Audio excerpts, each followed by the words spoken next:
দর্শক, যে বেগুন খেতে আমরা দাঁড়িয়ে আছি একদম পরিষ্কার পরিচ্ছন্ন, আবার নতুন করে আগাছা জন্মাচ্ছে।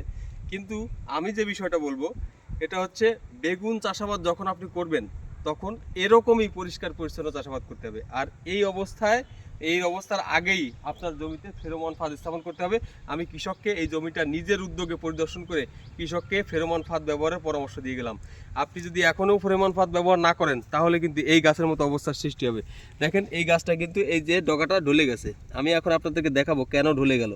এই দেখেন, এখানে এই যে দেখেন, এই যে পোকাটা, এই যে দেখেন খুব সুন্দর করে দেখছেন, এই যে পোকাটা কিন্তু ডগাটা এরকম ভিতরে খেয়ে যাচ্ছে, যার কারণে এরকম ঢলে পড়তেছে।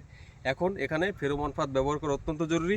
আর যদি এরকম পরিষ্কার পরিচ্ছন্ন না রাখেন, পুরাতন পাতা পড়ে থাকে, তাহলে এই পোকার পূর্ণাঙ্গ, এই পোকা পুত্তলিতে যাবে, ওখানে পুত্তলিতে গিয়ে পূর্ণাঙ্গ পোকা হবে, আবার ডিম পারবে, পোকার আক্রমণ বহুগুণে বেড়ে যাবে। এই জন্য এরকম পরিষ্কার পরিচ্ছন্ন চাষাবাদ করতে হবে। ধন্যবাদ সবাইকে, ভালো থাকবেন।